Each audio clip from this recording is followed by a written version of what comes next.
और यहां पर जयराम सर ने कुछ दिनों पहले बोला था कि इनको माफी मांगनी चाहिए ये झूठ बोलने के लिए। तो जब आज आपका झूठ फिर से रंगे हाथों पकड़ा गया है, तो क्या माफी वीर की सेना माफी मांगेगी? हम लोग थोड़ा सा सिलसिलेवार तरीके से आपको बता देना चाहते हैं कि किस तरह के और कितने झूठ बोले गए और इस झूठ बोलने को और झूठ को बढ़ाने में किस किस का हाथ था। शुरुआत होती है, राहुल जी क्या पहनते हैं, क्या खाते हैं, कहां सोते हैं, कंटेनर कैसे हैं, उनके भाषणों को काट छाट कर गलत तरीके से प्रस्तुत किया गया। और यह काम भारतीय जनता पार्टी की ट्रोल आर्मी ने नहीं किया, यह काम मोदी जी के गृह मंत्री ने, उनके मंत्रियों ने, उनके प्रवक्ताओं ने, उनके आईटी सेल के इंचार्ज ने और भक्तों ने मिलकर किया। और इसमें बहुत बड़ी भूमिका, बड़े खेद और दुख के साथ कहती हूं, बहुत बड़ी भूमिका मीडिया के कुछ चंद संस्थानों ने भी निभाई, जिनको मैं नोएडा का कमांडो वॉरियर एंकरगढ़ कहती हूं। झूठ को परोसा गया, झूठ को और बढ़ाया गया, उन पर हमारी नजर है और हम आगे उनके बारे में बात करेंगे।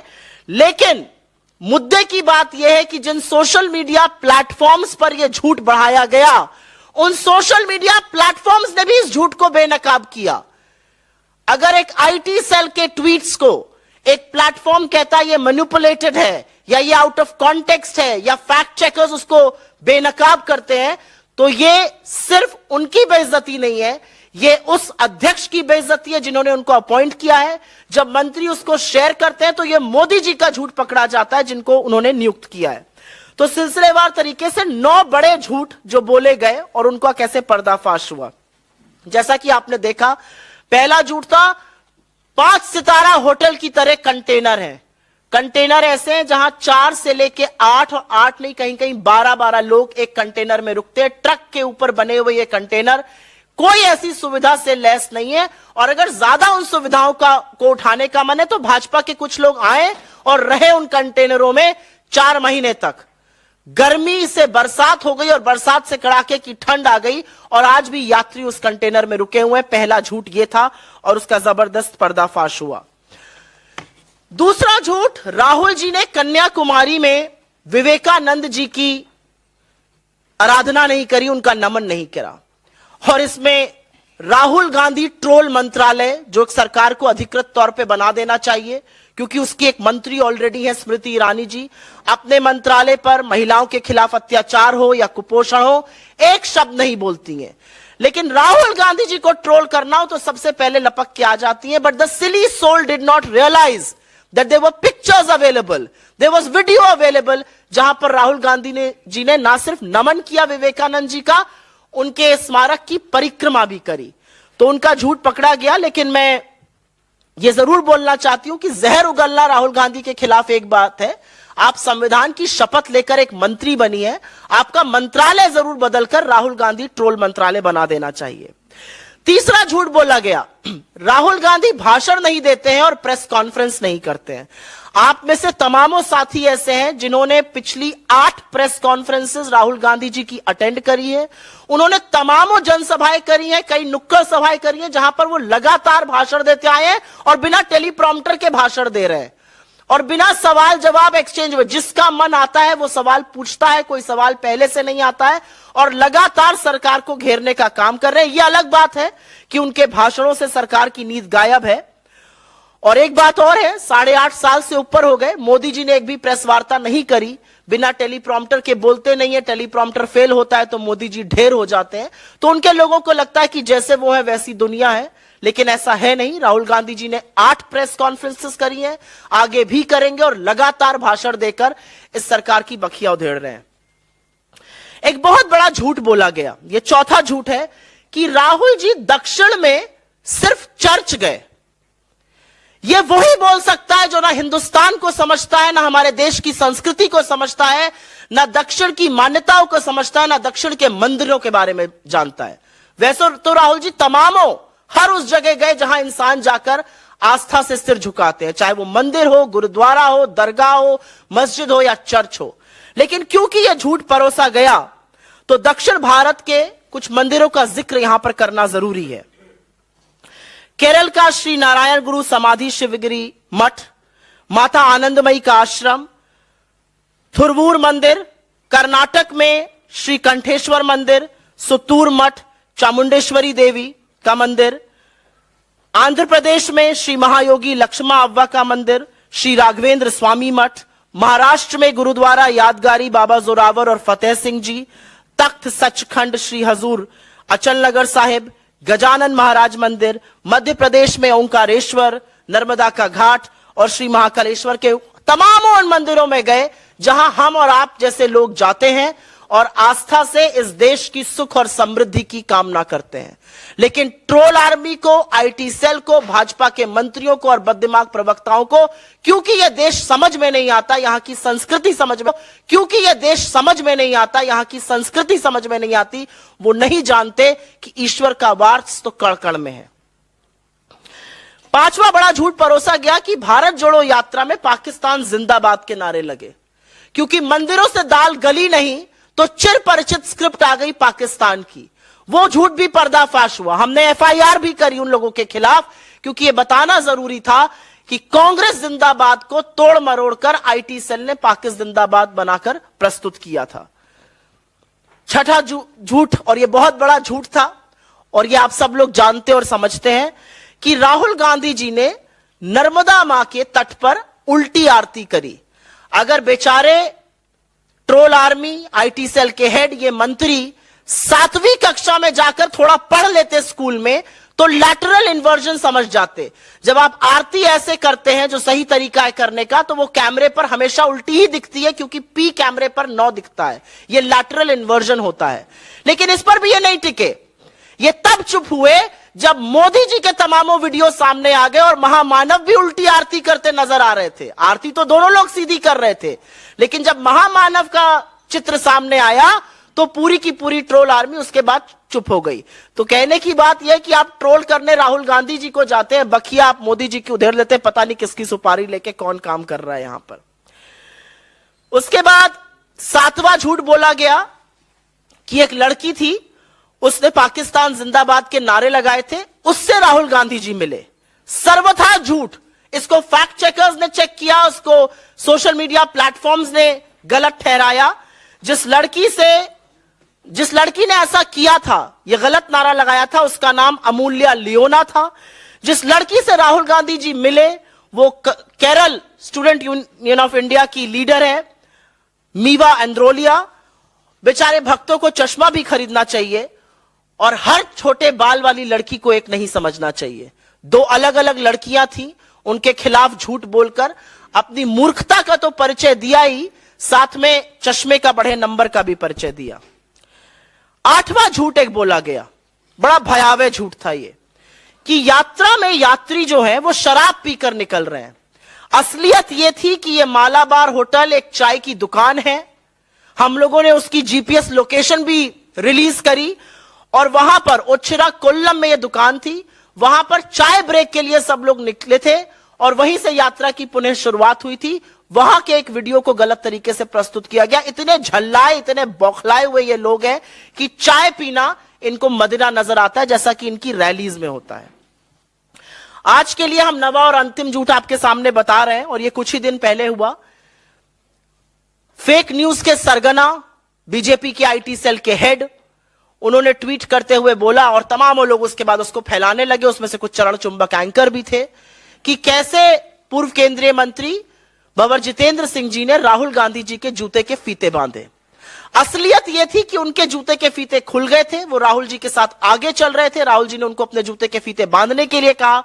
अगर वो रुकते तो कारवां और बढ़ जाता और पीछे से काफी भीड़ आती है, तो राहुल गांधी जी खुद रुक गए। वो आए बीच में, उन्होंने अपने जूते का फीता बांधा और इस पर उन्होंने वीडियो भी रिलीज किया और स्पष्टीकरण भी दिया। लेकिन बेचारे लोग लगे रहे, और कब तक लगे रहे? क्योंकि विडंबना ऐसी थी कि राहुल गांधी जी जो जूता पहनते हैं, और हां मैंने वो वीडियो रिलीज किया, मैंने वो पिक्चर रिलीज करी, जो राहुल गांधी जी वीडियो पहनते हैं वो लेस लॉक्ड है, उसमें लेस बांधनी ही नहीं पड़ती है।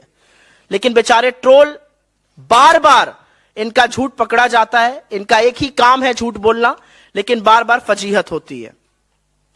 मेरा अपना मानना है कि यह झूठ भारतीय जनता पार्टी की troll army, Bharatiya Janata party के प्रवक्ता, इनके मंत्री, इनके लोग अपने आप से नहीं बोल रहे हैं। इनकी नियुक्ति या तो मोदी जी ने करी है या नड्डा जी ने करी है, और इसीलिए the buck on all of these lies stops with them.